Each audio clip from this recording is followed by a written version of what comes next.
Most people just assume that they need to stretch their hip flexors, particularly the psoas muscle, sometimes referred to as the iliopsoas, anytime they're feeling tension or tightness in the front of their hips or their groin. But what if that's not what's going on? What if doing a lot of psoas or other hip flexor stretching is actually making the situation worse? In today's video, I'm going to show you how to do a test on your psoas to determine whether it's truly overactive and tight or not. If you fail the test, I'll show you some stuff that will help you fix it. If you pass the test, yet your hip flexors are still feeling tight, then I'll teach you about what needs to be done in that situation, which is oftentimes the opposite of stretching. It's going to be strengthening.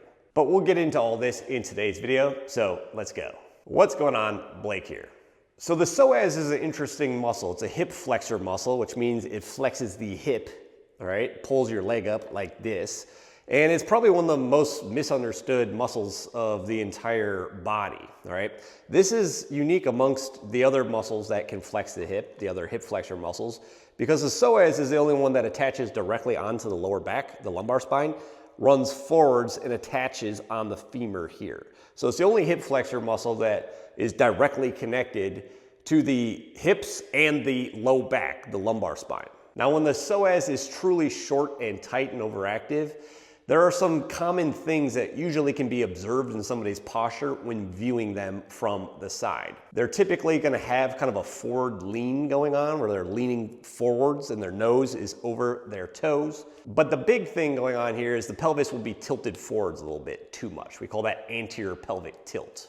When the pelvis tilts forwards too much, certain things are going to happen. The first thing that's going to happen is your belly is going to stick out, all right? When your pelvis tilts forwards too much, the muscles at the bottom of the pelvis, the pelvic floor muscles, they're tilting forwards as well. And these are kind of like a bowl, all right? Think of them like that. It's like a bowl of soup, all right? If you tilt the bowl forwards, all the soup spills out, all right? You're not going to leak any fluids, hopefully, but if your pelvis tilts forwards like that, your organs will push into your abdominal wall and your belly will distend. Another thing that happens when that psoas is tight is it pulls the lumbar spine closer to the hip, and you'll see more arching, more inwards arching of the lower back. So if you're seeing this kind of stuff in yourself, you know that you kind of have the propensity to stand like this, then you're definitely going to want to do this more conclusive test, which I'll show you right now. This is a test that I use with my one-on-one coaching clients to confirm whether or not we should be stretching their psoas or not. The first thing that I do is I do a posture analysis, and I look for the things that I just kind of described to you. But then from there, I'll move into this single assessment test right here, which is really a lot more conclusive. It's pretty simple to do. You basically just lay on your back, cross your arms over your chest, and do a straight leg raise, all right? Your legs should come straight up into the air to 90 degrees. With your legs pointing straight up in the air, the lower back should be flush, flat against the floor. The test here is very, very simple. You should be able to keep that lower back flush, flat against the floor, while you slowly lower the legs back down towards the ground with control, not allowing the lower back to arch off of the floor. The way to interpret this test is very, very simple. The more arching of the lower back that you have going on that you can't control, you can't stop, the more we know that there's a very high likelihood that we need to be massaging and stretching the psoas. If you're able to keep the back completely flat and level and no arching is occurring, then you probably don't really have a short, tight psoas that needs to be massaged or stretched in the first place. So again, it's just laying on your back, doing a straight leg raise, allowing that lower back to become flush, flat against the floor, keeping it that way as you slowly lower the legs back down towards the ground. All right. You know, some people will be able to maintain that flat back until they're like 10 degrees away from the floor and then they start arching. That's a little bit less concerning. The earlier the uncontrolled arching starts to occur in the descent, the lowering of the legs, the more that might indicate that there's more tension and tightness in the psoas. So long story short, if we did a posture analysis, we know that our pelvis tends to tilt forwards too much. We tend to lean forwards. Our back has a lot of arching in it, and we're not able to keep that lower back flush, flat against the ground as we're lowering the legs down. Those are all signs and things that tell us, hey, we might want to be massaging and stretching the psoas. If you were able to get that back completely flat, it stayed flat the whole time, you felt your abs working a lot, but it otherwise wasn't very hard, I probably would not recommend you stretch and massage the psoas because you probably need something else entirely for it.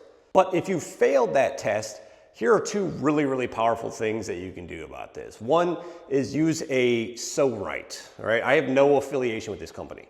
I made a video about this years ago where I showed this product and lots of people are like, this guy's an affiliate shill, just marketing a product. I don't have any vested interest in this company. I don't get anything from telling you about it. It's just a good product, okay? You can use the Psoas, you can use any other knockoff brand. I don't really care. The reason why this tool is effective and what I recommend for this over like a ball or a foam roller or something like that is the unique shape of the psoas and the anatomy of it. A tool like this just fits in there better than anything else. But what I recommend doing in this case is about 30 seconds self-myofascial release on the psoas muscle with a tool like the Psoas, just laying on your belly and breathing in through your nose. And then 4 sets of like 30 seconds of RKC planks, which is planks done with a posterior pelvic tilt, tucking the pelvis, squeezing the glutes, squeezing the abs really hard, and thinking about angling your belt buckle up towards your face while you're doing a plank. I've made many, many videos about the psoas and how to stretch it, and I go into a lot more depth around these things. If you want to see the video that I made about how to release the psoas muscle, open up the description down below. I'll put it down there. Really quick, do you want me to help you improve your posture, your mobility, your flexibility, your muscle imbalances, and your movement pattern compensations? Do you want to get results kind of like the ones that you're seeing on screen right here, but you're just not sure what corrective exercises are best suited for your body to get results like this? If so, open up the description down below, click the first link next to one-on-one coaching there, and that will take you to my website where I explain how one-on-one coaching works with me and how I get results like this for my clients. Now, the real question is, what if you passed that test? What if you did the straight leg raise, you were able to get that lower back nice and flush flat against the ground and keep it that way the entire time as you lowered the legs down?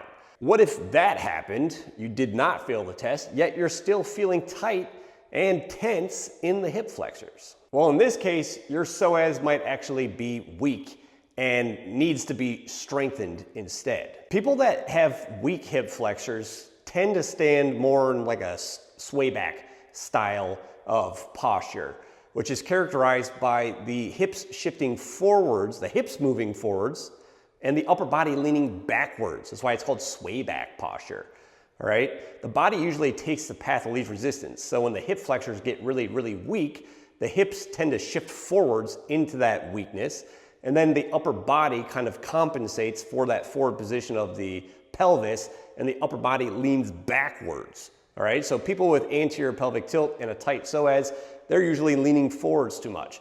People with sway back or a weak psoas muscle, they're typically leaning backwards with their upper body, with their hips pushed forwards. And they have no problem passing the test that we just did. If that's you, then instead of stretching and massaging the psoas muscle, you might benefit a lot from strengthening the hip flexors like the psoas instead. What I'm showing right now is a basic strengthening exercise, a dumbbell hip flexion, but I've made other videos on this as well. If you want to see some of my most recent videos on how to strengthen the hip flexors, once again, open up that description down below. Check out the videos. Again, the reason why I wanted to make this video today is because you need to know what's going on. Lots of people just guess. They think that anytime something feels tight, they need to massage it and stretch it, all right? And that's not always the case. You know, the body can be kind of confusing in that way. So you always want to assess and not guess. Speaking of which, if you want me to assess you, your body, your biomechanics, your posture, your mobility, your muscle imbalances, if you want me to look at you head to toe and tell you everything that I see going on and then give you the best corrective exercises to do to improve those things, which are customized for your body, then open up the description down below and click the first link there next to coaching so you can learn more about my coaching and how I do this for people all over the world. But that's it for today. Let me know what you want me to make videos on in the future in the comments down below, and I'll catch you next time.